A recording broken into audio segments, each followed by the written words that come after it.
people have powerful feelings about the traffic in Los Angeles. It says something that local officials warned motorists about a temporary roadwork closure on the 405 last year by calling it Carmageddon. Angelenos took the hint, and this weekend they're expected to steer clear of the latest 405 closure, named, of course, Carmageddon 2. That's how it is in L.A., a snarl of overstuffed freeways and commuters who keep their cool, except when they don't.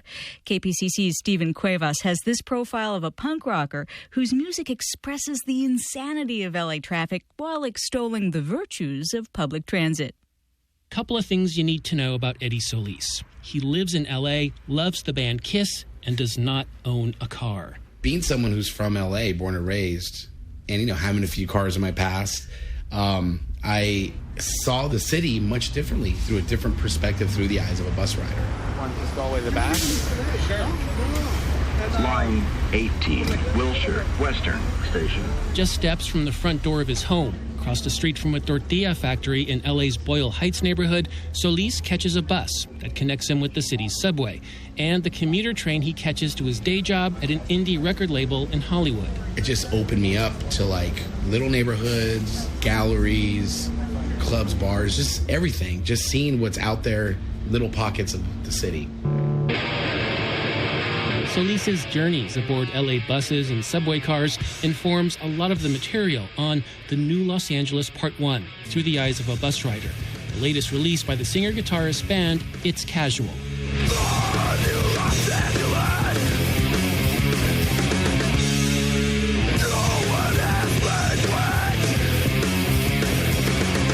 In Solis's vision of a new Los Angeles, people abandon their cars, climb aboard public transit, and rediscover their communities. One song extols the virtues of the LA County Metropolitan Transit Agency's Easy Pass and the urban underbelly it introduces to the rider. And that's a nod and homage to, the people who know what you can even go cheaper and really beat the system and really steer away from spending money on gas and oil profits and all that. $50 is all it takes for me to get to work. Is all it takes for me to witness racial tension, for me to witness illegal aliens. It's not to paint a negative picture. It's just my perspective of what is seen. Easy pass.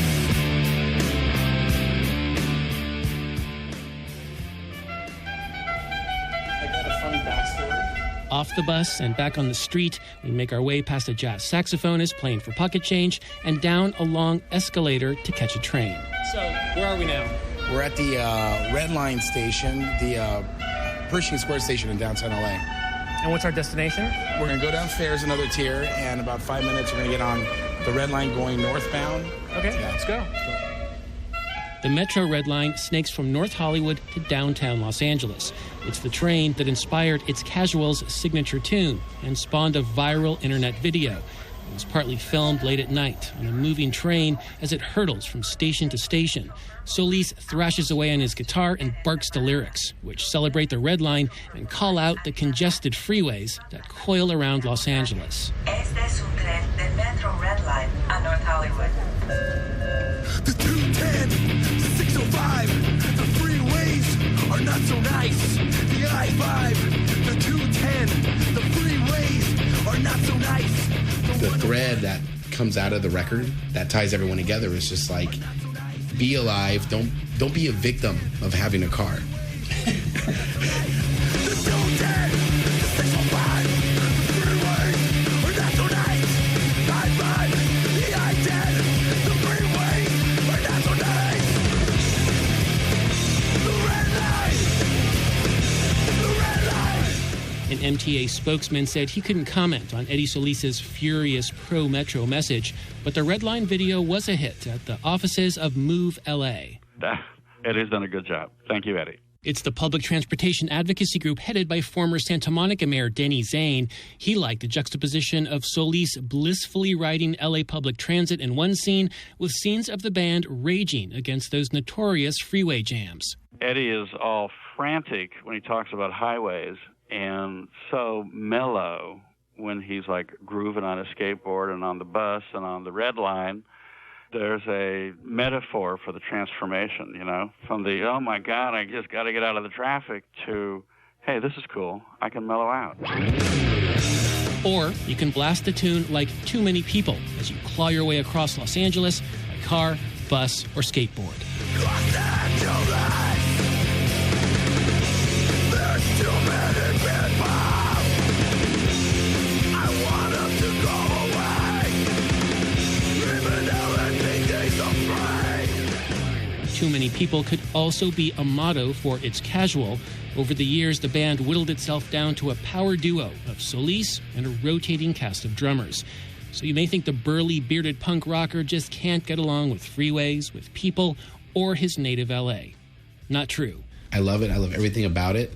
I've traveled throughout the U.S. many times, and I could never look forward enough to coming back. The weather, the different cultures, the landscape. I was just like, you know what? Now I know everyone moves to L.A. Solis will bring the love and the volume during a Red Line mini tour next month. It's Casual will play a different venue within walking distance of several Red Line metro stops from Union Station to West Hollywood. For the California Report, I'm Stephen Cuevas.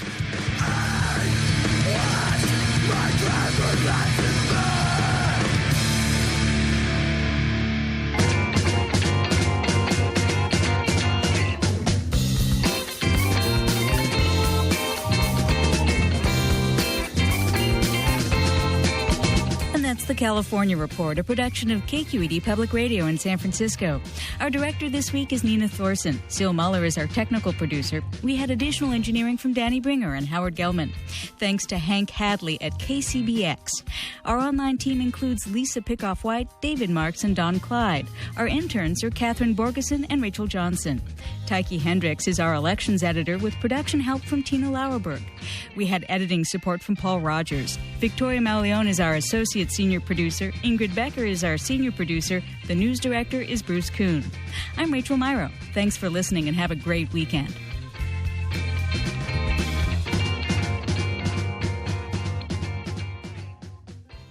This is the California Report. Funds for the California Report are provided by the James Irvine Foundation, expanding opportunity for the people of California and supporting the California Report since its premiere in 1995. And the California Endowment. Health happens in schools at calendow.org. And Chevron, investing in renewables, strengthening communities, and creating jobs. More information at chevron.com. The 210, the 605, the freeways are not so nice. The I-5, the 210, the freeways are not so nice. The 101, the 405, the freeways are not so nice. The I-5, the I-10, the freeways are not so nice. The 210, the 605, the freeways are not so nice. The I-5, the I-10, the freeways are not so nice. The red line, the red line, the red line, the red line, the red line, the red line, the red line, the red line. The 210, the 605, the freeways are not so nice. The I-5, the I-10, the freeways are not so nice. The 101, the 405, the freeways are not so nice. The 605, the 101, the 101, the 101, the I-10, the 210, the 605, the 101, the 405, the I-10, the freeways are not so nice. The red line, the red line, the red line, the red line, the red line, the red line, the red line, the red line. Hey, welcome to Los Angeles Nista, episode 130. I'm the show creator, producer, and host, Eddie Solis. Great episode tonight. I want to give a big, go down the list and give a big round of applause to all my sponsors and advertisers for staying with us for 130 episodes, Amoeba Music, with locations in Hollywood, Berkeley, and San Francisco, El Cholo Restaurant, and Music Revolution in Whittier. In-studio guests, Luis Perez and Luis Torres. How are you guys? Good, really good. Thank you. I'm excited, very excited. But what we're going to do is we're going to get the engines charging even more. We're going to take a music break and come back with some Tres Luis. Okay. All right, let's do it. Excellent. Hey, this is Dimitri from Off, and you're listening to Car Free Radio Los Angeles Nista. This episode of Los Angeles Nista is brought to you by La Mascota Bakery, a family-owned business serving the community since 1952. Tamales and sweetbread, made the old-fashioned way daily.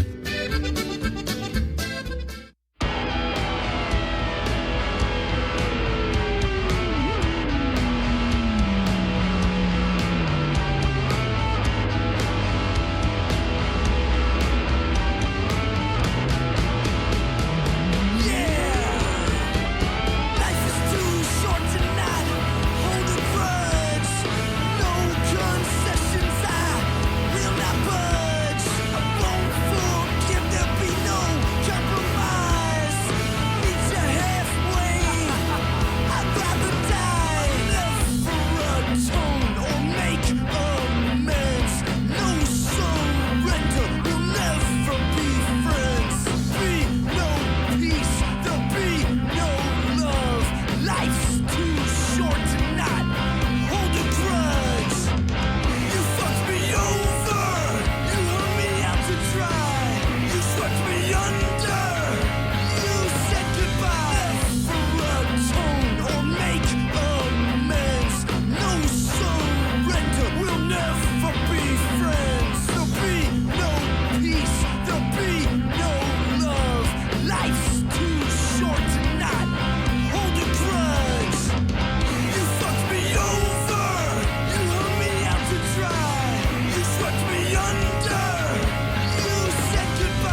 yourself.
All right, welcome to Los Angeles Nisa, episode 130. I'm Eddie Solis, and my in-studio guests, Tres Luis Torres, Luis Rodriguez, and Luis Perez. How are you guys doing? We're doing great. We're doing okay. Now, Lou Rod, I guess. At least we're here. Traffic. Yeah, I was saying, nobody gave me a clue about traffic, man. I've been... You've never seen... You're only born and raised in L.A. Homie, where are you from? Where are you You're born in the backseat of a car.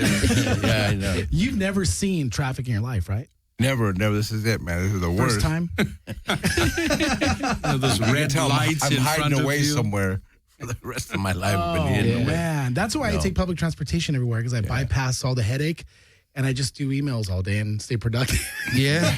I wish it was more connected, though, to like other places. Yeah, that's the thing, is you're limited.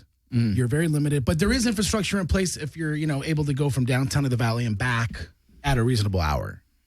But like midnight. 2 o'clock in the morning. We'll get into the logistics and how to save money and be green later on. But I'm intrigued because I have Tres Luis in front of me.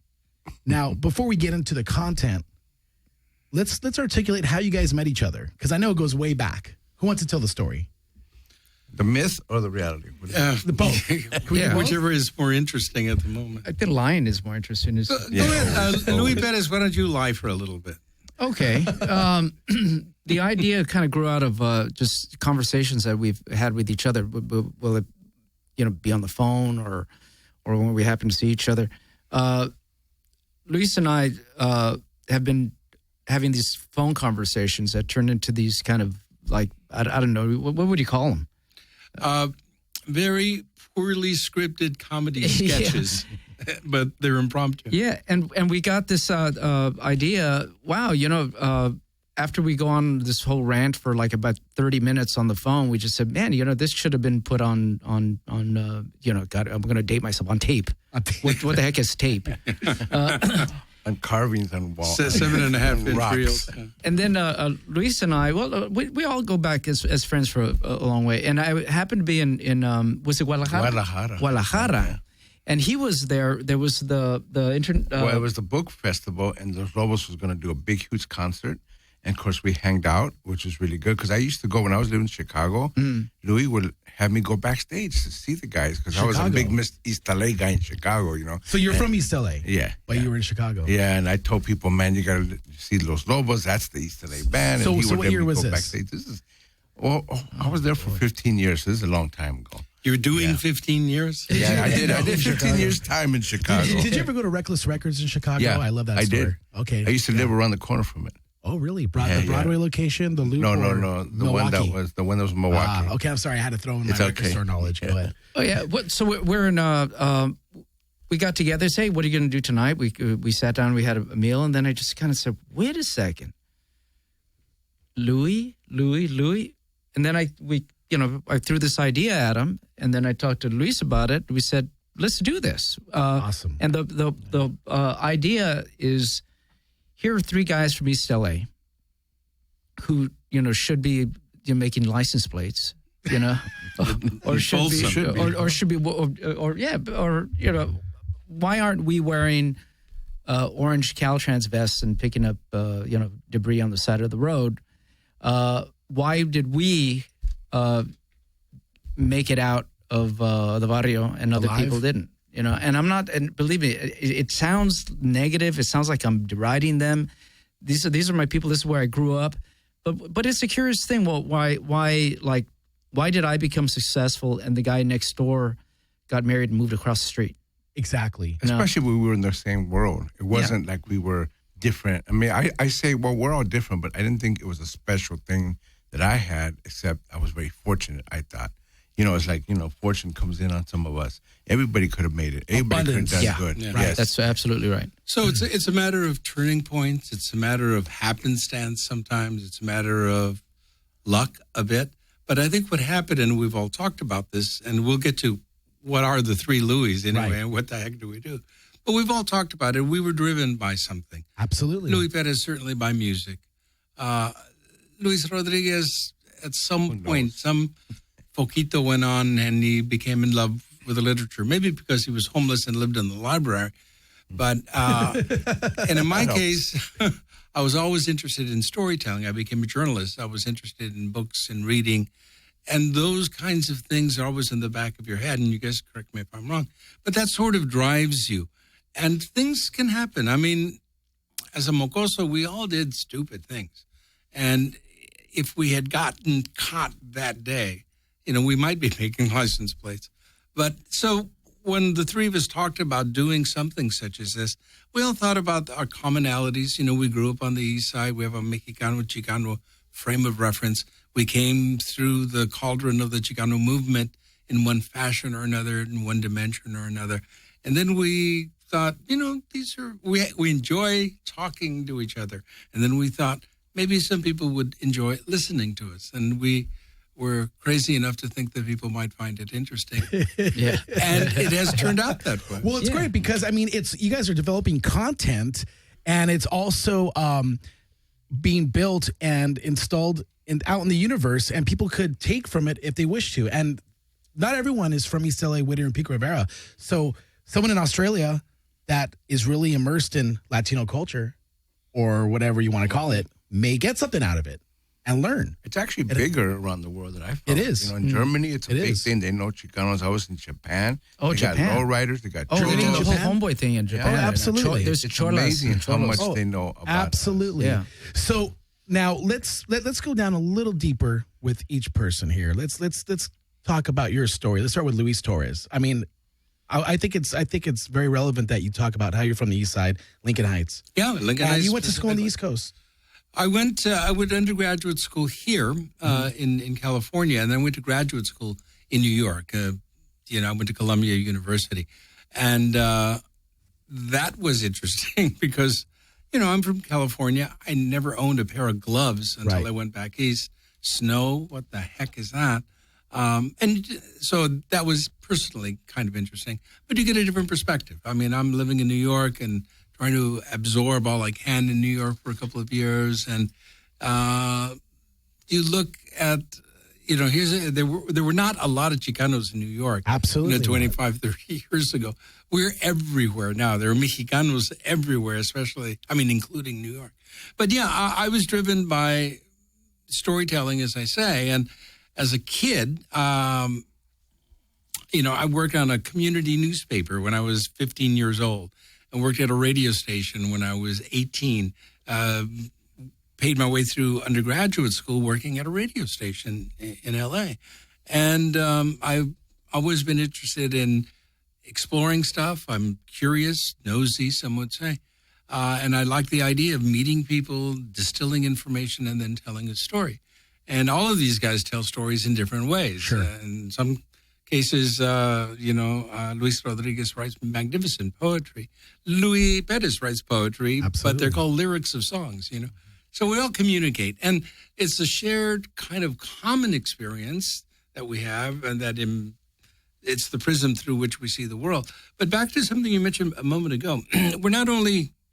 We are who we are, and we're Latino, Chicano, whatever you want to call it. But we think we're dealing with very universal notions, things that anyone can identify with, relate to growing up, the crazy choices we made, the betrayals we encountered as kids, the way our mothers threatened to beat the hell out of us, on and on. If you're, Irish or Scottish or English, similar circumstances. You actually worked at a radio station in Los Angeles for a long time. I worked at a couple of different stations. When I was very young, I was in my early 20s, I worked at KLOS Radio. There you go. Did a talk show 100 years ago. Now, there wasn't a lot of Mexicanos working in the radio business back in the day, right? 1.5, I think. Yeah. I looked for the other half. Couldn't Real find short him. guy? Yeah. There were very few, Chicanos in television. There were 2 or 3. I'm not kidding. Way back then. But then what you're talking about, I think, is that for 30 years after I got out of graduate school, I worked for KNX CBS Radio and did that for a long, long time. Right. And did stuff on the side, made films and wrote a variety of things for magazines and all kinds of things like that. Always been trying to communicate. That's great. Yeah. Retired a few years ago, but I'm still doing. Are you still doing stuff for I'm doing stuff KUSC? for the classical music station. I love that station. That's what's playing in my house throughout the day. Yeah. So I do arts reporting for them. And so you go on location and produce pieces. I interview. I did a piece with the Kronos Quartet the other day. That's hung out awesome. with them, guys who really like each other and they like playing together, and they've been together for 40 years. Wow. Stuff like that. So I'm curious, nosy. I like to find out about things and then tell people about them. And it all fits in with what we do as the 3 Louis, because it's all cohesive. We have a conversation and the audience eavesdrops. I love it. Luis Rodriguez, you're from East Los Angeles? Well, I actually started in Watts, and I don't want to. South Central I area? think South Central is very important. My Watts history is short, but it was important. I was 2 years old to 6. We came from Mexico when I was 2. And then at 6 years old, I moved to the East Side. And where I moved, though, was the unincorporated South San Gabriel Barrio, just north of Montebello. We have something in common. I used to live in the unincorporated area of Whittier. Well, see, and you know how they That's where I are. grew up. Is unincorporated sort of like Deputies. the undocumented? Unincorporated, Oh, but it's, undocumented. It's the poorest neighborhoods in L.A., and I was there, and then I moved to San Gabriel, and I was involved with gangs, and you know the story from always running. I got saved by people like Luis Torres. In other words, there were people Chicanos who were active, radical, political, who also were trying to bring intellectual ideas. That's who I got saved by, and that's who I credit why I moved away from the drugs and the gangs.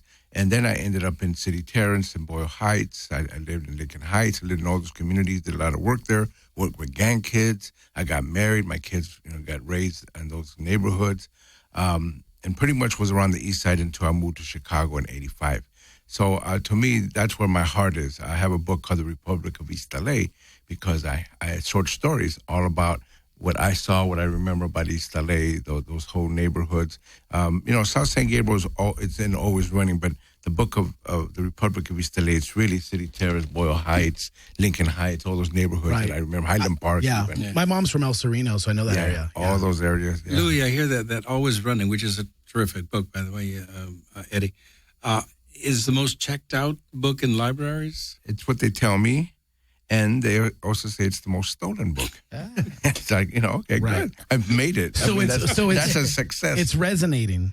Yes, with people, with kids. So your book in the Toyota Camry. Hey, there you go. I knew it. I knew there was something. Yeah, but only an automatic. Not the hybrid. Not the electric car. No, we're not green, man. Yeah. We're not green. We're brown for the most part. Brown and down. Look in the mirror. Louis Bettis, you have a rich history in music with a seminal band called Los Lobos. And you've won some Grammys, some Video Music Awards, and have a 40-year span with the band, writing, making records, touring. You've also done side projects like Latin Playboys. Tell me about the first time you broke out and did your first national tour and saw these cities. Like, the first time, was that really huge for you? Yeah, it was incredible. As Luis Torres mentioned, when he went to New York, and it was just a whole different world. And for us, after being an overnight success, it took 11 years. We found ourselves in a 1980 15-passenger van and set out on the road for the first time and to go find America.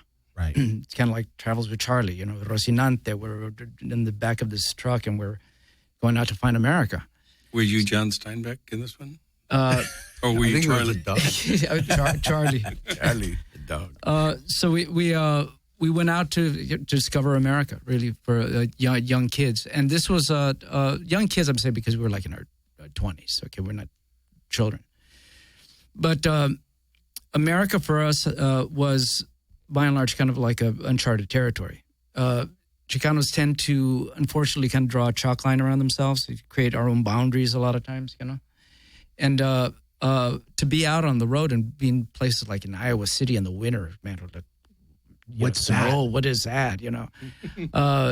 And traveling all over the U.S. and really discovering more of the similarities and the differences, and going out there and not changing anything that we've done. I mean, we play the same set with traditional Mexican music and rock and roll mixed up together. Where it doesn't make any difference where we are, whether we're in Helsinki or in Providence, Rhode Island.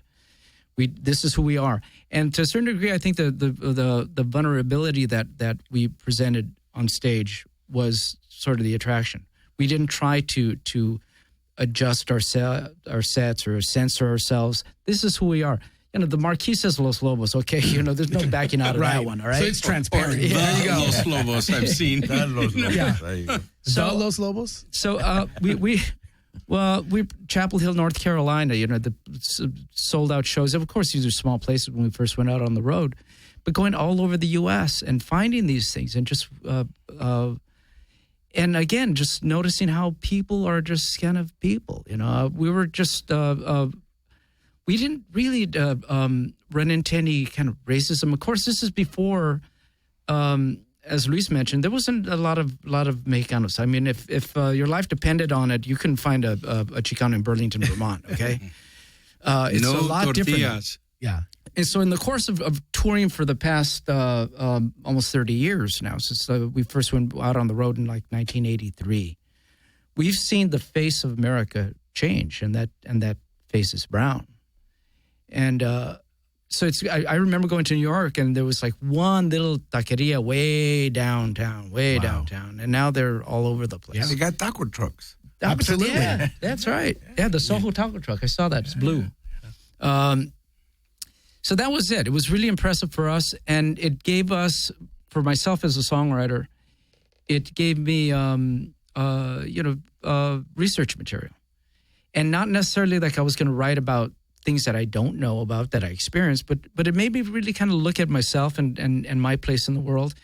As we all know, Chicanos are kind of a misunderstood sort of breed. Not totally accepted by our nacionales or Mexicano brothers. Mm-hmm. Not totally accepted over here in the U.S. I mean, they like our food, but they don't want us moving next door to them. Yeah, exactly.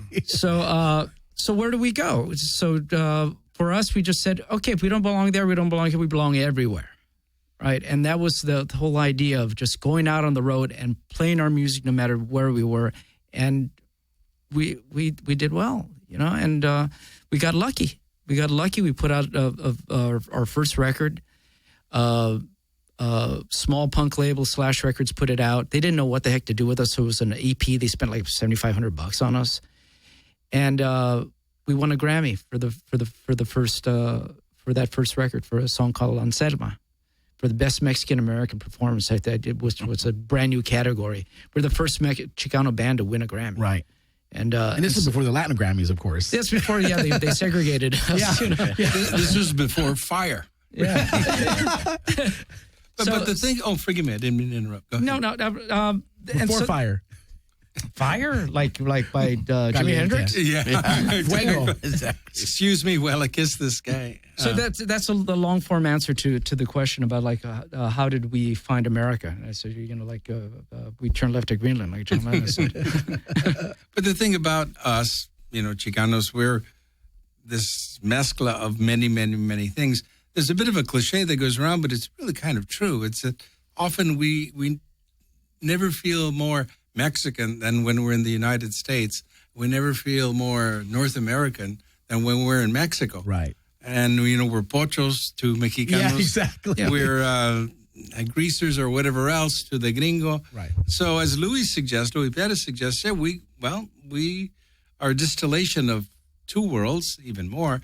But so what do? We create our own world. Yeah. That you make your own framework. It takes more work, though, Sure. but it's here forever. But it's also impacted Mexico. It's impacted other parts of the world. I mean, out in Guadalajara, we saw lowrider shows. Right. We saw all this Chicanada thing going on. Absolutely. And it's been more acceptable because I remember years they would never accept you. They would never talk about you. But now it's become like a phenomenon. What is this northern thing? This is great. I mean, that's what I really want to do before we get into the content of Tres Luis is really articulate all the components that make up Tres Luis. The brand actually is The Three Louis in English. The Three Louis. Yeah, and it's all uppercase. Okay, all for the brand. uppercase. Okay. And exclamation Tres points. Louis, Exclamation points. Hashtag Tres Luis. Tres Leches. But on the marquee, it's The Three Louis. Okay. Definite. Not so you guys let your booking agent know. Exactly. You guys let your booking agent know how to spell it on the marquee so all the promoters get it right. You have a The Three Louis button now on eBay. That's like $500,000, I think. Hot item. Yeah. Well, so it's Bezos. funny. It's funny because I could relate to the commonalities you guys are saying. I mean, I'm 39 and I was born in East Los Angeles. And, grew up around. You're not one of these Chicanos, are you? A Mexican. I'm a Mexican. I can. Yes, because I'm Mexican. And, I didn't go to college. I just started interning to record labels. And, I've seen a lot of different things. I mean, I always, living in Pico Rivera and Whittier, things happen in the neighborhood. And you keep friends that choose different paths. And you see, like you said, it's your choice, but it's very interesting because you could stay immersed in the street culture and see good things happen and sad things happen, meaning, people get victim to what's around, or also embrace it you see triumphant stories. And let it resonate and make art and be good at it. Yeah. And you need to get perspective on stuff, too. It's, okay, the fish. Think of the fish. What is the fish least conscious of? People. The water. The water. It's all around. It's there. He knows nothing different. When you're out of that water, as Chicanos, we get out of the neighborhood, you see things, and you see where you came from in a different way, and in a more profound way as well. And you see the commonalities you have with others. Right. So yeah, it's good to get out of the neighborhood. Things. It's the simple, the commonalities. Manners are priceless and universal in every country. Manners and but even LA's got its own mannerisms and accents. People don't realize that. You think, well, LA, but people tell you it's different. There's something there, and especially because I think it has a lot to do with the Mexican influence. People talk about LA, nobody walks, and that's not true. Go to Boyle Heights.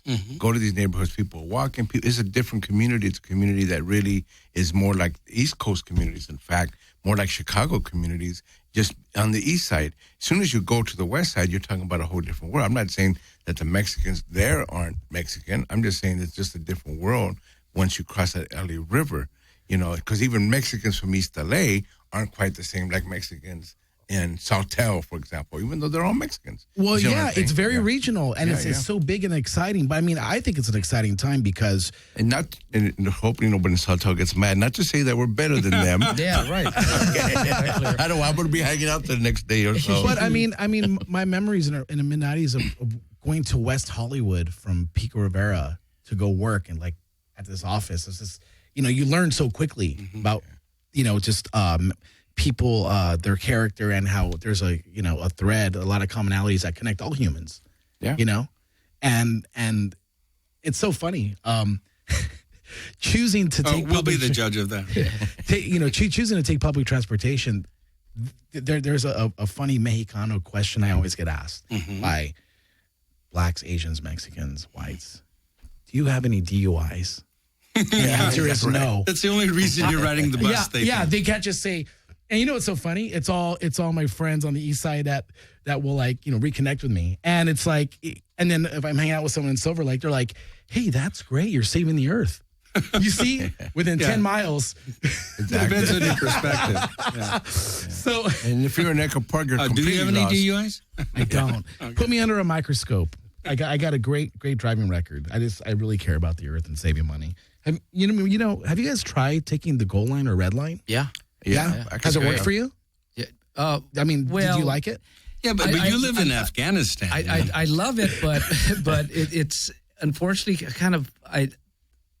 kind of treat it as kind of a novelty because I have to drive like 100 miles an hour. What is like Sierra Madre Station? Or? I got to drive to Orange County to Atlantic and 3rd Street. The 16 Atlantic, But where I live, I got to drive like 45 minutes just to get there, just to ride it for like 15 minutes downtown. You have to take a plane in order to get to that. But no, it's just it's a tease because, man, can't you just kind of extend it out there so we connect it all? Yeah. I mean, that's how Teddy Roosevelt could unify this world by building highways. Exactly. And we all got to know each other. And of course, I got spoiled in Chicago where there's trains everywhere and you can get every stop. Yeah, I loved the trains in Chicago. I had the MTA in here, and they're talking about the LAX Crenshaw corridor that is still not happening, but it's like O'Hare Airport in Chicago. You could take, I've done it, you could take a train right from the airport into the city. There's trains everywhere. I love those trains. And now here's the thing. I love the LA trains, but it is hard to get there. Once I'm there, I love it. Yeah. It's great. It's a great ride. I have this theory. I mean, LA is such a car culture. I mean, you said that stop. That's one of my favorite stops. The Gold Line is my favorite line because it's so scenic. If you take it all the way to Sierra Madre from 3rd and Atlantic, I mean, from that point that you talked about, you could get to Union Station in 18 minutes, walk through the architecture and go to Olvera Street and, visit things like the new Chinese American Museum, which is there. at Elvira Street. And people don't realize that because that's where the original Chinatown was. Yeah. And then a stop away is Little Tokyo and Chinatown. Right for 10 minutes from where it starts and you're in Little Tokyo. Yeah, and I think that's pretty cool for people that maybe don't have cars because they got a DUI. Like, You know what I mean? Oh, now it's coming out. Eddie, you and I talked about this once before. I live in Pasadena, have for many, many years. And heck, I lived in New York City, talking about Mecca of mass transit. But the GO line is the link to the system for me. And I ride the GO line and into Union Station, and then you can take the Red Line and other options and stuff. But you can't always get where you want to go, you know? It'll get you halfway there. And that's the frustrating. And, you know, then you get in a limo and drive the rest of the way. The Valley one goes only to North Hollywood. And so you still got to drive a car to get to, you know. Well, I mean, we could get technical and go on and on and on and on. But there's it's the orange better than line. it was. Yeah, It's better than it was. And I think it's going to get better. Yeah, there is an infrastructure. You know, what I choose to do, instead of buying, I'm into beating the system. So instead of buying the Metro Pass for $5 a day, the unlimited, it's like $70 a day. I buy the Easy Pass for $84 a month. And that's good for any MTA train, bus, Montebello bus line, Whittier, Long Beach. So if you divide that by 30 days, that's $2.85 a day to travel unlimited. And not worry about parking. But you can't ride the current bus anymore. That's half a gallon of gas. Yeah. And I've gone from Boyle Heights to Universal to Whittier to Boyle Heights in one day. Yeah. But, you know, I mean, it does have, let's be honest, LA's so huge. It has its advantages, disadvantages. Take that. It's not for everybody. But you can be green and you can make it work. Yes, you can. Yeah. I mean, it's a different story than what, in the 70s, right? I mean, the infrastructure. And we got to use it, or else, that's how we impress upon them that this is something that is worth investing into. Right. Especially for the future. I mean, they are going to extend the GO line into down Foothill and into, I believe, Upland that way. And going through Whittier, down Washington. Exactly. Boulevard. But the pity is with climate change and the rising sea levels, all of this will be underwater. So we'll have to use submarines. So now you can see what the 3 Louis are about. We talk about everything in the submarine world. black line. Beep, beep, Gold beep. line gondola. I know. The GO line Nautilus. That'd be great with a How about this? solo with a big paddle. The lowrider Can you sing in submarines. Italian? Lowrider submarines. That's what should How about be. We all live in a lowrider submarine. We'll work on it. How about Noah's Gold Line? Noah's Gold Line, okay. Well, for our secular friends, no, we don't want to. We can relate to that because we always rode with chickens and ducks and everything, right? And roosters. Yeah. Did you say roast? Yeah. Did you say the word roast? I'm sorry. Roosters. My hearing is chickens. Going. But it occurred to me, this is total non sequitur, but my wife and I were in the Canary Islands not too long ago. Okay. Doesn't happen often. But it's interesting. They're off the coast of Africa and pertenecen a España. But the tourists who go there are mostly Brits, mostly English and Welsh. Well, to cater to the tourists, and we'll get back on track if we were on any particular track. To cater to the tourists, English-speaking tourists, they put up signs, what's for dinner, what's for lunch, that kind of thing. But they don't have the grammar and the spelling down necessarily. So our big kick was looking at all these signs every day. And one of my favorites was, talking about roosters and pollos, it was a big sign that advertised that they had special today, Roat's chicken. And we thought, roast chicken. Yeah. Now, where were you, Louis? I don't know. Well, you know what I want to touch on after pulling out the identity of each Louis. I wanted to talk to Louis Bettis about the Evangelina play. Oh, yeah. Yeah, because that's something else you're involved in, and I want to bring that to light. Very involved in that. I saw 2 shows.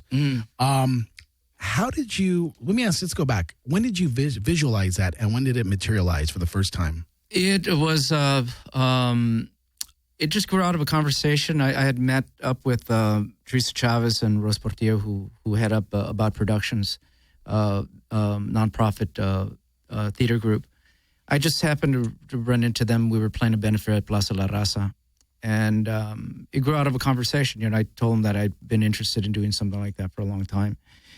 And he said, well, let's talk some more about it. And so Teresa and I were having these long conversations on the phone. And it just, the natural progression out of those conversations came this idea of putting this piece together. And we worked on it for 3 years. And we presented it successfully here in L.A. at the small theater in right real close by. Oh, Gene Autry, right? Well, we did workshops at Gene Autry. We actually did a 3 almost 4 week run at the I'm at a loss for it. The Bootleg Theater. Bootleg Theater, it's actually excellent place. Bootleg Theater, and it was a successful sold out run. And then we at that point we revamped it. We changed it around, built a touring version of that to see if it had everything kind of condensed and cut down, but still was strong. And we presented that in a short run at 3 community colleges in Central Valley because they don't get no service out there. So we took it out there, and that went real well. And so the touring version is done. We've kind of parked it for a little bit because of the Lobos 40th anniversary. We're busy doing a bunch of stuff, but we're looking at revisiting this piece again for a touring the PACs and stuff around the United States, 2015 probably. Oh wow! Now it seems like you like to keep busy with your time. So when you're not doing Los Lobos, you're doing Tres Luis. The Evangelina, your painting, always doing music, Latin Playboys. Yeah. Do you now with the Evangelina play? Is it kind of like, are you learning as you go? I mean, like if you're presented with a platform, are you willing to like do these dates and condense it and manipulate it to make it accessible elsewhere? Yeah. Well, first of all, the way I looked at this. Was a challenge. I like doing things that are, outside of my day job. Yeah. And this was an opportunity to kind of just take on this challenge and discover some things about myself as an artist and working in this collaborative, because I've been doing a collaborative for 40 years and work with other people. So it was just incredibly exciting to have like 25, 30 people involved in this production, whether it be the lighting director, stage manager, actors, musicians, all of these people all together, and all of this incredible energy that goes into those minutes just leading up to where the curtain goes up. And everybody's just hitting all their marks, and all their energy and all their talent goes into that last 30 seconds before this thing goes. And it's just it's an incredible rush. And I enjoy that stuff. And the different maze to walk through. Absolutely, yeah, and it certainly is. It's a good illustration as a maze, because I don't know exactly where I'm going, right?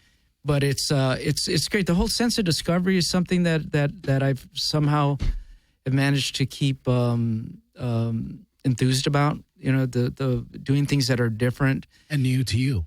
Yeah, and that means something. And the other thing, too, is because I'm kind of now looking at, and I think all of us all 3 of us up here, we're kind of looking at the sands of time in the hourglass, and there's much more grains of sand on the bottom chamber than is on top. There's not as much on top, you mean? We're not 19 anymore. I thought there was still... No, and there's no there is a lot on top. And there's no flipping it over, right? When you're done, you're done. And that's another motivation for the 3 Louis, because we all came to this realization that and I'm speaking for everyone, but I think that they might agree. Otherwise, they'll kick me under the table here. That's all right. We'll vote later. Is that we're not kids anymore, right? And it's time to tell our story. It's time for me to tell my story. It's time for Luis Rodriguez to tell his, which she has been doing for a long time. But it's like we're looking at mortality. We're looking at how meaningful. I think here's the thing: in our culture, the elderly are forgotten, pushed aside. Nobody listens to them. But in Mexico, it's not like that. Indigenous people, they always had them. They always went to them. They were Oral still history. wise. You still went to them. But I think that we got to bring it back. I feel that all 3 of us have accomplished something. We've impacted the world in a certain way. But it's like, is that the end? Well, no, this is another way to keep impacting. Yeah, something to especially with articulate. young people. They're looking for, where are the elders? Where are the poets that used to rhyme or talk or do things years ago, and now they're not there? It seems like all the youth are creating all the art, and we got to point out that actually we're doing it. Yeah, where we it came can do it, and we can impact them. It's a continuum. Yeah. Yeah, and I think we all came to a realization that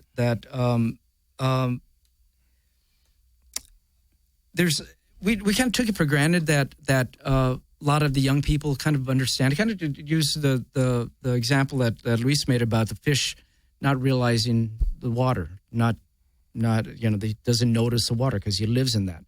So we've lived these very kind of productive, I'm hoping, and I think so, and lives. Absolutely. And we've kind of maybe made some kind of a mark, communal mark, impactful. And we kind of take for granted that everybody knows the details, but they don't know the details. There's so many young people that don't understand where all this came from because we kind of take for granted that they understand all of this. But if you ask somebody, I mean, there's kids right now that if you show them a cassette and they're going to say like, "What the heck is that thing?" And we kind of take that for granted. I have a close friend, the drummer in my band that you heard. He's a professor at Cal State Fullerton. He tells me that people don't know who Kurt Cobain is.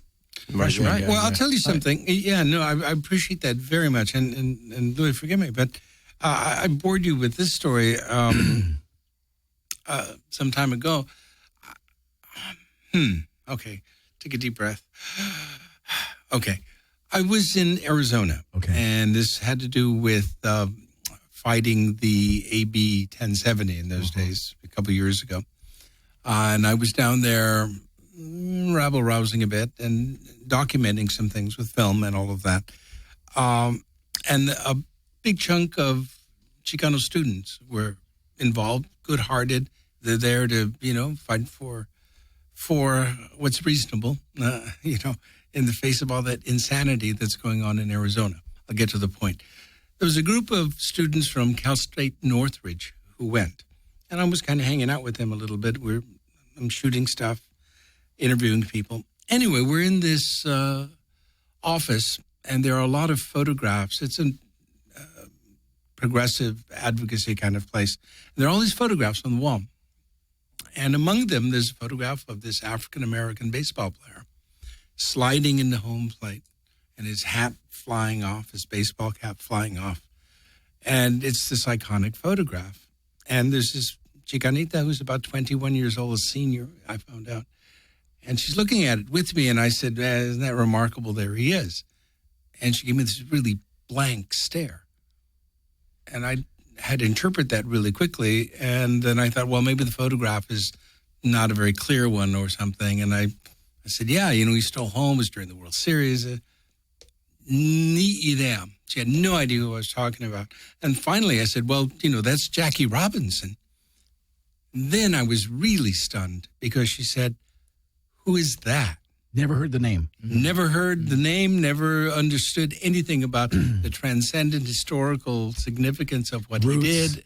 And I thought, man, where have we failed? And back to what Louis Perez is talking about, and, we don't fancy ourselves, scholars or people with the responsibility to educate people, but we should nudge people and remind them of our common history. I was dismayed to learn some young Chicanos, have no idea who Cesar Chavez was. That was devastating to me. So we try to entertain people. We try to tell silly stories and serious stories as well. That's part of the mission statement. But it's part of the thing. Right. It's part of it all. And I think they're hungry. I think they're hungry to know. They don't even know that they are hungry because they don't know what it is they're missing. Because right now there's too much information, and I don't think they understand that they're being rewired by these things. Seriously, I don't think they're resisting anything. No, they just don't know. It just some people just take it for granted again, like where I began, that they understand those things. So it's our job to kind of pass. All we really have is our stories. Exactly. That's all we have. And the fact that Luis Torres has that example, and this gentleman, a professor at Cal State Fullerton, with a whole other demographic of people, all walks of life, Asian, white, whatever you want to call them, don't know who Kurt Cobain is. It's just simply a blanket trend. It's not just the main. Well, it's a pity that in this country, it's a pretty myopic country culturally. We don't know our history. We don't know anything beyond our nose. I'm generalizing, of course, but people could not find Europe on a map, let alone Malaysia. And that's disheartening. Let alone Lincoln Heights. Yeah, Lincoln Heights. I heard some a college student, I've taught at universities, talk about Chicago and other East Coast cities. Wow. Yeah. Don't say that in Chicago. Yeah. Don't say that in Chicago. Don't say that anywhere. So we roll back to like when we were like kids. I mean, really, the barrio was that was our whole life. That was that was our whole world. When I was growing up, I grew up near it was Brooklyn Avenue, Cesar Chavez, near Brooklyn and Eastern, in East LA, right on the edge of Maravilla. And that was my whole world. We had getting back to connecting to our thread of transit. We had a bus system that was called the Eastern Cities Transit. Hey. And we called it the Kern Bus because that's the street it ran down. Okay. But it started on Brooklyn and Rowan, right at the end of the RTD, the Rapid Transit from downtown, the 26 bus that took us to downtown LA. But for us, we took that bus and it went as far as Whittier Boulevard and turned around and came right back. That's your world. That was it. Yeah. After as soon as it ends, right, it's just the world is flat. It fell right off the edge of the earth. There's sea monsters. Yeah, and that was it. And so we lived in this island, and so that's how we all grew up. I mean, and literally, it was a density, though. I mean, people say, "Well, it was an island." Yes, it was, but there was a density there. People created their own culture. It was different. Exactly. It wasn't just Americanized Mexicans, and it wasn't just Mexicans. It was a whole new way of I'm going to give you an example of that, and I think it's amazing. That is Budweiser packaging pre-squeezed lemon juice in the Budweiser and the Bud Light, or the potato chip companies. Putting Chile on there. Yeah, coming because, a habit or something, that people do at the street corner is, they buy the chips and they put chili powder and squeeze some lemon or lime. Now it comes prepackaged. So everyone's caught on to it. And you know why? Because there's power in numbers. If there's a demand, it's supply and demand, right? Mm-hmm. I mean, there's little things like that, but there's also, bacon wrapped dogs. Yeah, there you go. Well, and you read, you'll pick up a magazine in the marketing and business section. They'll tell you often that, salsa, for example, in the continental United States outsells ketchup, stuff like that. Sure. But back to boundaries and environments and where we grew up, I think what Louis Vettis is talking about is so genuine. Yes, that we sort of felt that we were in a certain kind of enclave. And as Louis Rodriguez says, I mean, there are wonderful things going on. But to me, the notion of education, and I put that in quotes, has to do with knowing yourself, knowing where you come from, knowing your roots, but also exploring other stuff as they should explore us. With being open. So, so it's geographic boundaries, but beyond that, historical boundaries. I'll tell you one quick thing that I found amusing. It's like the Kern Bus in its circle. About 5 or 6 years ago, I don't watch local news anymore because I don't have to since I retired from being a reporter, and most of it is insanity. It is. But, okay, there was the classic baloney story, the car chase, right? Helicopters, cops, and so it's in my old neighborhood, and it turns out, well, it appears, Martha, that he seems to be a teenager, So it's a young kid driving this car that he borrowed, stole, or lo que sea. But the interesting thing is he's driving and he's making a big U-turn and coming back, and goes to a certain point and turns around like the little kid where, he's 5 years old and he's crossing the street and somebody tells him what he's doing. He says, well, I'm running away from home, but they won't let me cross the street. So this guy, apparently, he didn't know anything but his neighborhood. So he's going round and round in circles. And you, the cops got him through experienced eyes. You noticed that right away. Across the river. Go to the Sixth Street, turns into Whittier, and just That's right. Yeah, people didn't know why in my youth work, why I had a travel budget. Because a lot of these kids never left their neighborhood, 5 blocks of the neighborhood. Travel budget helped them. It kind of opens up their horizons. These kids didn't know anything. And we had a travel budget to go across the other side of the city, let alone other cities.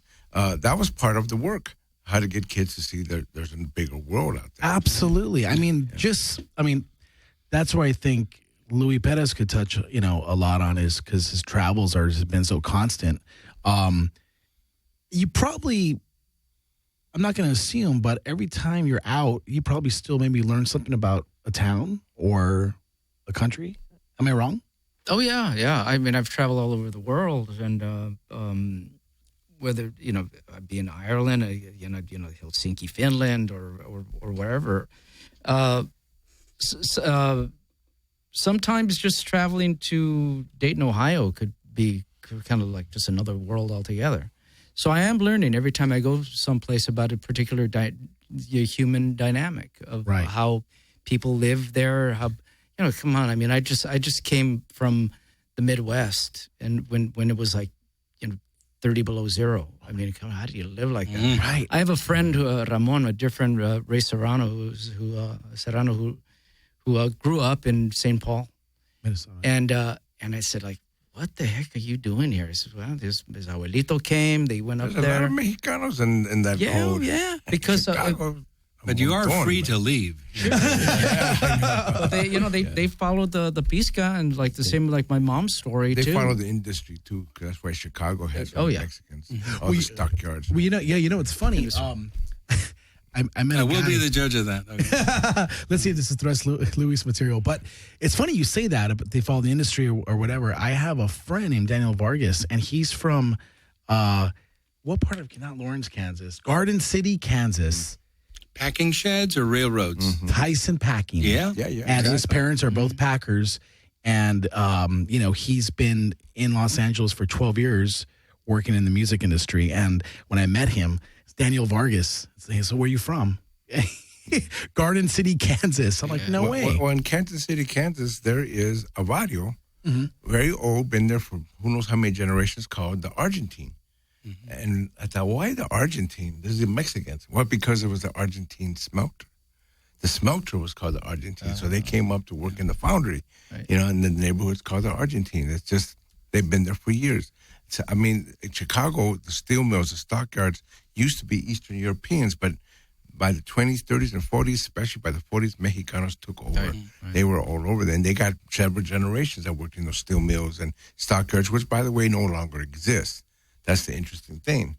Those industries have gone, just like in L.A., the industries that I used to work in, that we used to know, they're gone. Everything has shifted about where people get work, so it's changing. Now Eddie, it's low-level work. I'm sorry. Eddie, if you want to know more about Tyson Foods and that whole meat packing industry, poultry and the like, there's a new book just out called The Meat Racket.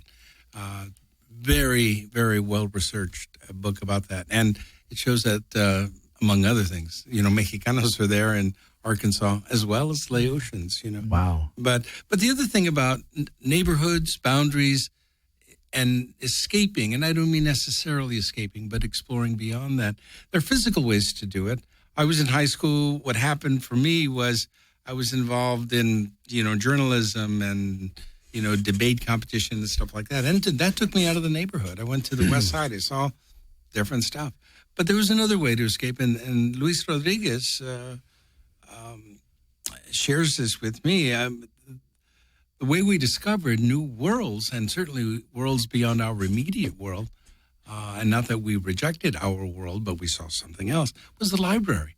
We practically lived in the library as kids, and the books took you places. They took you everywhere, And I think... with all the technology, it should be more accessible. We have Kindles, we have iPads, but I fear, and I teach students and stuff still, I fear that the love of reading is diminishing. I agree, and my feedback on that is because of handheld devices. I think I use this terminology at the beginning, rewired. I believe that that's happening because there's so much accessible, too much information, whether it's good or bad. It's available instantly, and I think that new habits are being created by especially younger people. They read short and they move on to the next thing. We need more discernment somehow. Right. So, the whole act of going and getting physical books or reading thoroughly, I think that's vanishing, don't you? I have a bookstore in the barrio. I love books, so I have a bookstore, and it's the only one for 500,000 people in the Northeast Valley, the second largest Mexican community after East LA. And is that Sun Valley? No, it's Pacoima, Silmar, San Fernando area. And I find that the young kids still love books. They love the That's awesome. books. They love to read. Of course, it's true what you're saying. They're going to start going to a whole new medium. They're not going to be reading. But right now, we want to inculcate them. Love the books. Love the books. The books are there. We're selling books. We're actually doing well considering it's a niche little market. We're not Borders or Barnes and Nobles. We just sell the books which are folding. Yeah. So, but it works. It works for us, and it works for the community. I think that's where books are actually having a future, if they're going to have one, in those neighborhoods where they were forgotten, where nobody brought books, where nobody cared about books. Those kids are hungry for books. You're actual right. handheld books. I must say that at Tia Chucha's Bookstore and Cultural Center, a magnificent place, I'm going to be doing a book reading there. There you go. On Thursday, the 27th of March. A book I wrote about an educator, your typical Armenian Mexican-American. So I'll be doing a book reading and book signing. Armenian Mexican-American. Damn, doesn't. What's the website? Do you have a website for your store? Yeah, it's tiachucha.org. And you can get everything, all the events. We have music, we have dance, we have theater, we have writing, we have festivals. We're the only game in town doing this. And to me, that's what a thriving community is, when it has all this art, creativity. Now we started a mural project because we got all these muralists. I'm challenging people because I think Pacoima is going to be the mural capital of the world. So I challenge people, if you don't want Pacoima to be the mural capital of the world, you paint more murals. Yeah. Oh, wow. Yeah. Well, so but get permission nowadays. Contact the MCLA, right? The Mural Conservancy of Los Angeles. They'll help you with that. Kent Twitchell. That's exactly. Kent Twitchell, yeah. Great art. He was on here. Oh, he was? Yeah. Him and Isabel. Hard to do visual artists on radio, it seems to me, but I guess not. Yeah. Well, we were like talking, doing mime on radio. I always wanted to do Marcel Marceau on radio. No, I think it's very important that, as a collective, you guys, through your material, promote and just talk about the facts. You guys really bring history, roots, and we're bringing up these relevant examples of people not knowing their roots, whether it's Jackie Robinson or Kurt Cobain or Cesar Chavez. Speaking of which, going back to the Evangelina play, it seemed like there was a lot of, it was definitely a timepiece, a period piece, Louis, talking about maybe when the walkouts happened, right around there? Yeah, well, it takes place in the 60s, which was it's an incredibly transformative decade. It's a young girl who grows up in the barrio, but she's, I kind of modeled that character after my sister, because my sister was a Beatlemaniac. She was a little chicanita in the barrio, but she watched Ed Sullivan. She got on the bus and she went all the way to Hollywood to pick up the Beatle Monthly. Spend $1 and then get back on the bus and come all the way back home. And so she lived kind of vicariously through all of these shows she watched on TV. So we put Evangeline in that period, and also as a backdrop of all of the things that were going on in the Chicano movement, right, with the walkouts, and it kind of ends there. Kind of just leaves you wondering what happens next. But we all kind of understand what happened, at least culturally and politically. And so that's how we framed it. And it's a young girl who is kind of going through this life-changing tug of war between the larger world out there and this very small kind of sequestered sort of universe that she lives in, being that she lives at home and her father just died, and she is being pushed by tradition to assume the role of the mom, to take over. Carry the torch of the mother of the house, so to say. Yeah. speaking about more roots and bringing that baseball element into it with Jackie Robinson, I had a question for each and every one of you. You notice I'm wearing my Kansas City Monarchs jacket. I see that. Jackie Robinson played for them. Willie Mays played for them. They were in the Negro Leagues. Or as we say in my neighborhood, the Negro Leagues. But, and so were the Latinos, and the Latinos were in the Negro Leagues. Yeah, they were. The first African descendant players in the major leagues before Jackie Robinson.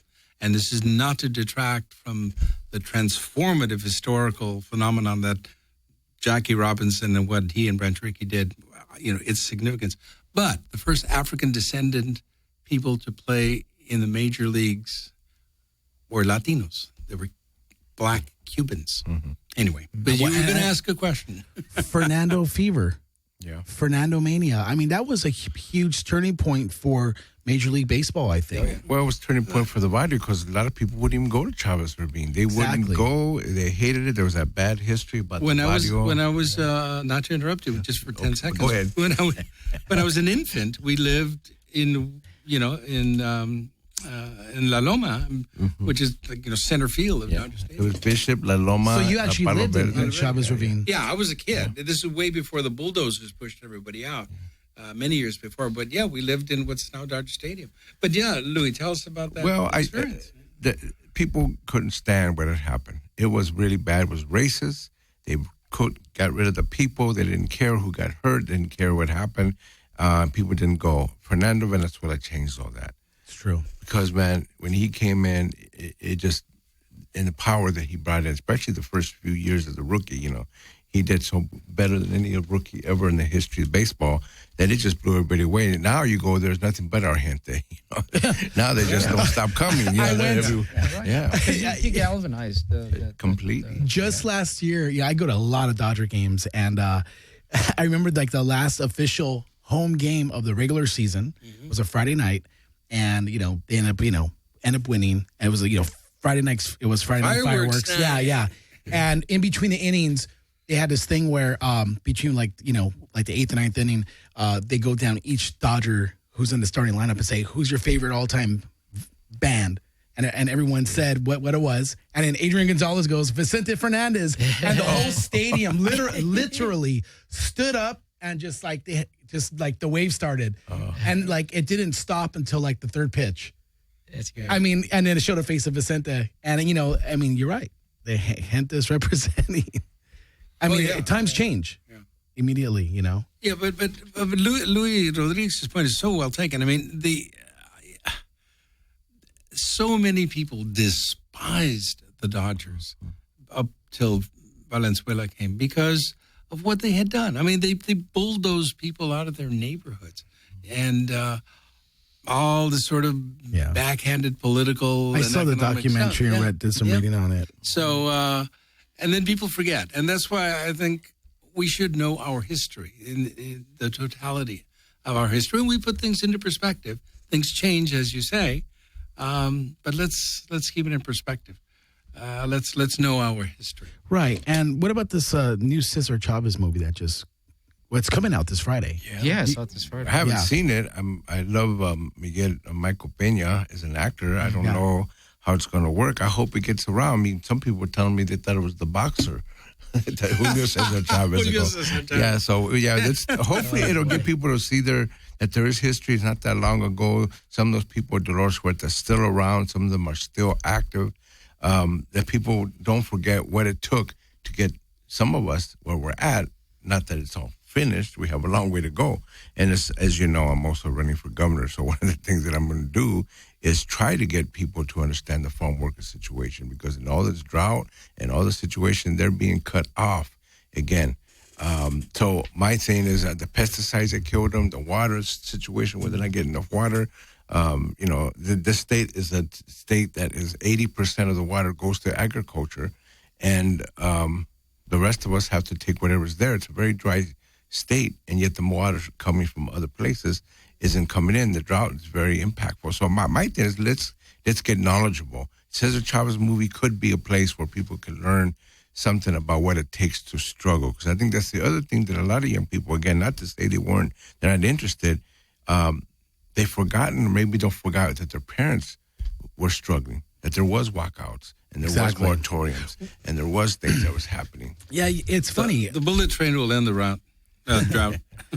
I mean, there was a lot going on in East Los Angeles at that time with, free concerts and everything from Murals, murals, poetry, music, to everything, walkouts. To, my dad was a Brown Beret. Yeah. So I You're supposed to whisper that. I don't know if you know that. Really? I wore a raspberry beret. Raspberry beret. Yeah. And, it was an exciting place to be. And you know what? Right. And you go to other people around the world, not just the U.S., they know it. They recognize East LA better than people in LA recognize Exactly. And I think they appreciate it more because we're in the water. Yeah. Not us, ironically, but a lot of people just don't appreciate what's around them. Yeah. It's funny, speaking of Chicago, I have friends that own a record store out there called Permanent Records. And they opened one out in Eagle Rock a few years ago. Okay. This is a married couple, Lance and Liz. And they're like, we're doing the research and we're thinking about moving to East Los Angeles. So we're going to move to Eagle Rock. Yeah. And it's like, newsflash, that's not East Los Angeles. It's like Silver Lake. The East Side. East Side. That's the East Side. And it's funny to me because, obviously we know what the East Side is. And I just think that it's still kind of a loose term because LA is so big. And there's even a publication called Nella Art News. And it's this woman named Kathy Milligan. Mm-hmm. And it's a publication that's monthly. And I asked her when she was in here, what is Northeast LA? And, it's Eagle Rock. It's Mount Washington, Highland Park. And she claims Lincoln Heights is, and El Sereno. I don't know if that should be considered Northeast LA, but we're getting into a territory terminology war. Now you're talking to I think I said Lincoln Heights have always been called Northeast LA. With our But do you remember, you may not remember, but goodness, what was it about 12, 13 years ago? There was this whole movement about whether the valley, San Fernando Valley, was going to secede from LA as to el otro. One of the corollary things that developed on that was they were trying to define where Hollywood was. And that was interesting because there were 10 different versions of where Hollywood began and ended. Yeah. That's funny. So let's take a music break. We're going to take our final music break. We're going to get back and talk to more Tres Luis. Mm-hmm. All right.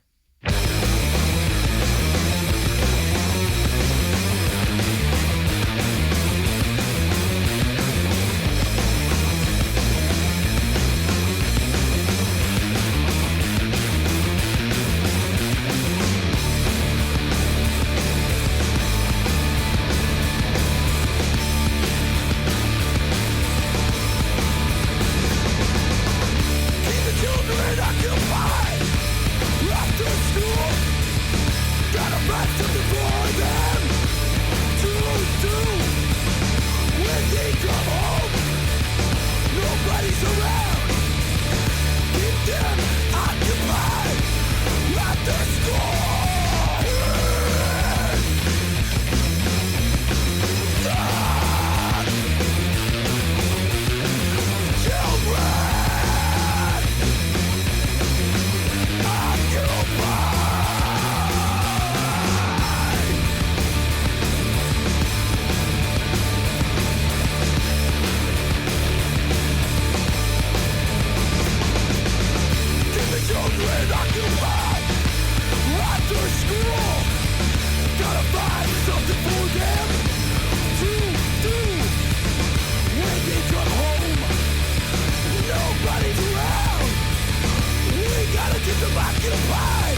All of the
Welcome back to Los Angeles, Nisa, episode 130. The Three Louis. Yeah. The Three Louis. You got it. You got it. And, With the exclamation points. No. Yeah, I'm really excited because there's three of you. We're all in the same room for once. Yeah. It's like Cream. It's like a super group. We're a power trio. Well, yeah, you guys are a super group, and I see the press releases going around, but you guys never come together. That's right. We need more gigs. Well, we're in the process of retooling some stuff. These guys are very busy. You're busy. I write, but I stay home to do that often. I work in some productions, but I'm around. These guys are traveling around the country. Luis Rodriguez is giving speeches and lectures everywhere. You're going to like Turkey or something? Where are you going? Yeah. I'm going to Germany. Turkey. Say hello to Angela Merkel I'll be for there, me. Turkey. Yeah. So it's been hard to actually book gigs because these guys are always busy. I'm available on the one Louis. But so we're in the process, though, of kind of retooling things, getting stuff a little more together, looking down the road, getting a little more organized about gigs and stuff like that. So we're coming to your town. And you're going to tear it down. There you are. There you go. So let's party it down. Let's talk a little bit more about your book. Shirley. And the title is? Shirley. No, the title is Call Me Shirley. Doña Julia's Children. And then there's a colon and a long subtitle. But it's about a fellow who, it's a biography. And it's to me, a very interesting sort of tale because the narrative arc of his personal story covers a lot of sort of social history chapters, things that I really enjoyed researching, looking into. Give you a real quick thumbnail sketch of the thing. He is a child whose parents were survivors of the Holocaust, the genocide, the Turkish genocide perpetrated on Armenians. This was in original Armenia. This is going back to 1915. So my guy is born about 1918. His parents escaped. They went to Aleppo, to Syria. So my guy is born there. His name is Vahak Marderosian, typical Mexican name. As a child, he comes with his parents. They come across the Atlantic on a boat that takes weeks and weeks and weeks.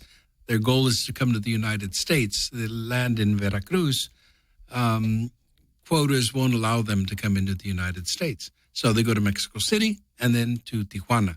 And that's where Vahak grows up. So we get to look at post-revolutionary Mexico. We get to look at the genocide. And then we get to look at the growth of Tijuana during, the Roaring 20s, Prohibition and all of that. And then Vahak comes to the United States in the 1940s. We get to look at Chicanos in World War II in that era and examine all of that. Eventually, he becomes a minister and then an educator. And he's very, very involved in the 1968 East LA high school walkouts. And that's where the story begins in this case. And I go back and forth in chronology. So he's a guy who's been committed to social reform, not a radical guy, but a guy who sensed the need for certain kinds of activism at a point. And he's done some very interesting things. So through his experiences, you look at a lot of different, as I say, social history chapters, including the beginnings of the urban Chicano movement, So I enjoyed researching it. It was a lot of work. I hope it's a readable and interesting book, And I'll tell you real quickly about the title. It's Doña Julia's Children. And when he was about 8 years old living in Tijuana, his mother died. And he was más o menos an orphan because his father was away trying to make a living, wouldn't come back sometimes. It was kind of crazy. So there was a next door neighbor, a woman named Doña Julia, and she would feed him and try to take care of him, even though she had 6 or 7 kids of her own.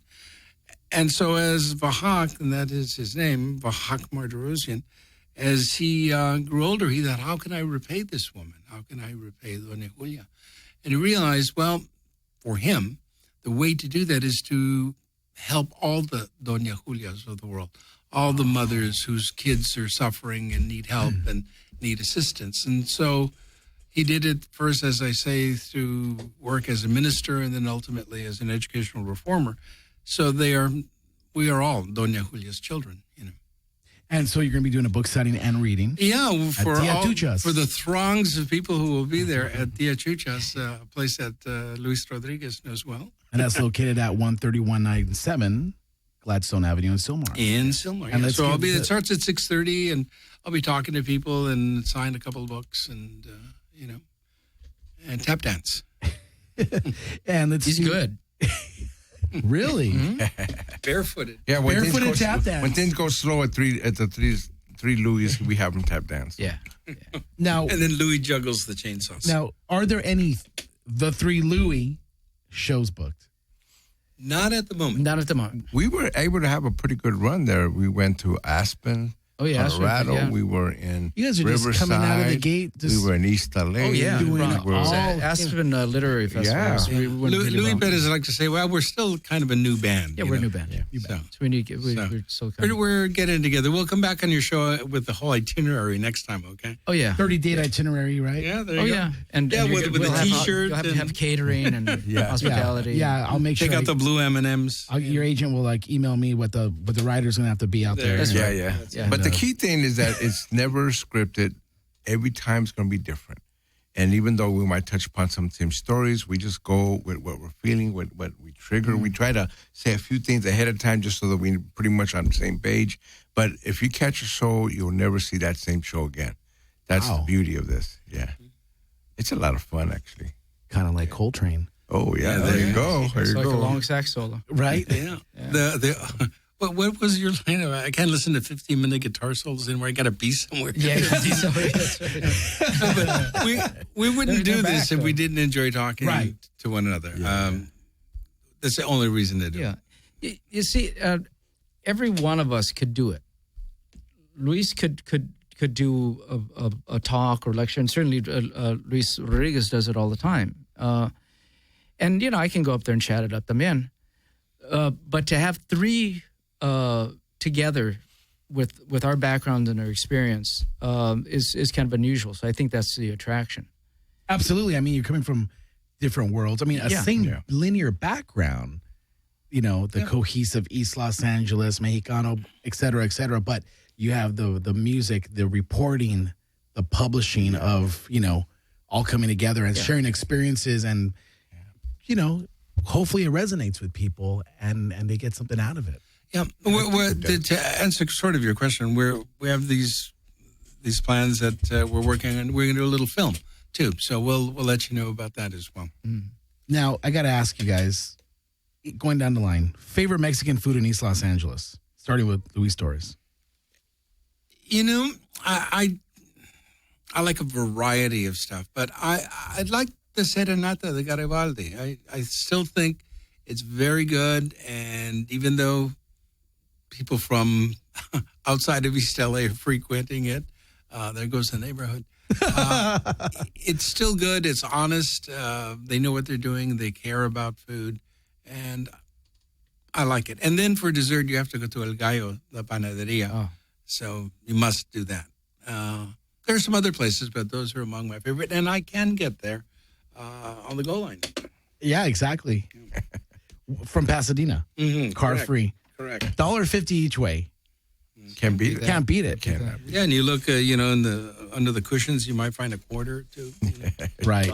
How about you, Luis Rodriguez? Ciro's on Evergreen. Ciro's on Evergreen. That's it's hard to say it's a favorite, but it's one that I frequent a lot. They give a lot of food, it's got a lot of history. So Right down the hill from Ciro's. Manuel's Tepeyac. Exactly. Yeah. Yeah, Manuel's the most famous one, Of course. But And in the of course, I've shadow been there. of But in the shadow is cemetery. You don't want to stand in line. We You don't can want go to down the hill. Yeah, exactly. Especially because it's kind of hidden away. But unless you knew, you wouldn't know what it was. Do they still have that yellow sign? Yeah, and it's kind of old signs, been around since. You remember all the way in the bottom of the corner, Rinconcito del Mar? That's right. That's a good one. The way I go with frequenting Mexican food, I go in phases here in this area, there in that area. Right now, there's this great place on Western between Sunset and Hollywood, right off the Hollywood and Western Red Line subway station. It's called Oaxacan Rincon. Oh yeah. And it's near Koreatown. Right by. Is it as good as Guelaguetza? Yeah, I think so. Well, Prescott got big. But a little north of Koreatown, on Western between Sunset and Hollywood, which is like Little Armenia. Do you see Bourdain's show on Koreatown? No. Wow. It's really, really good. He's a trippy guy. His new show is really great. He's a smart dude. Yeah. Anthony Bourdain on CNN. But it turns out that Oaxaqueños actually are majority in those places. Koreatown, Little Armenia, not that many Armenians as much as people think. They're in Glendale. They're taking over. It's like when you go to Chicago and go to Greek town, guess what? There's no Greeks. It's all Mexicanos. And they're even the ones making the Greek food. They're making the Greek food.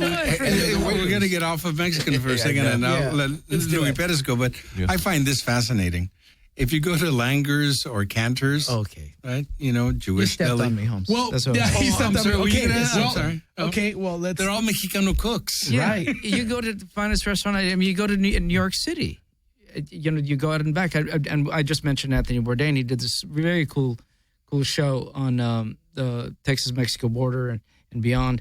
And he goes into one of these 5-star restaurants in New York. I believe it's like an Italian restaurant.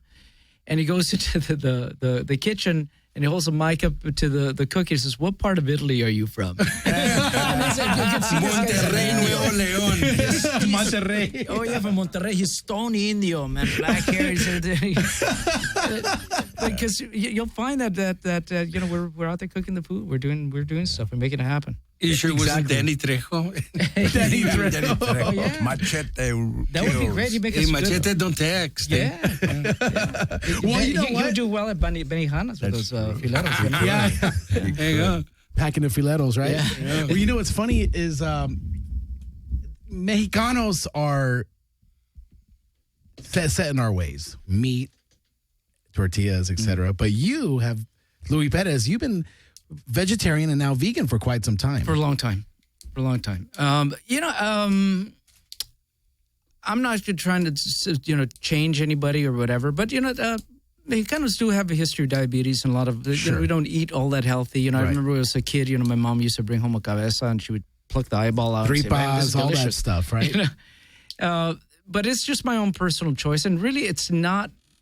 I'll tell you, this revelation, or maybe to some, but it's not really for me about health. It's more about the respect for life, and for me, that's where it comes from. And we often forget, and I'm not going to get on a soapbox about this, but we're so desensitized when we go to like the market and we see all the prepackaged meat and we see that sitting there. We don't think about a cow anymore. We just see it as a pork chop. Right. Well, wow, wait a second.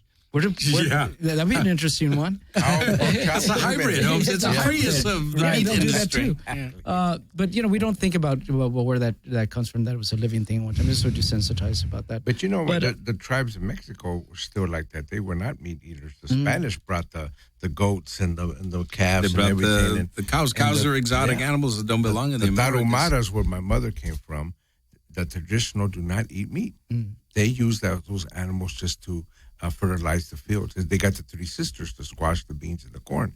That's how they lived, and that was healthy. And it was the nitrogen rotation. Yeah, and that's the way we gotta go back to in many ways. It seems like there's been. Go ahead. I'm sorry. No, forgive me. I was vegetarian much of my life, and still go back and forth. Now you get married with somebody who eats meat, it gets a little weird. But what I'm getting at is people used to say to me, "Oh yeah, vegetarian. Yeah, they're like, that's vegetarian guy like." I can't hear a carrot scream when you kill it.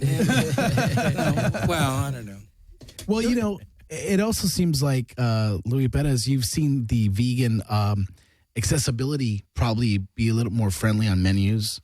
Oh, yeah. I mean, because it wasn't, 10 years ago, it wasn't like it was. So maybe traveling, you just have more options?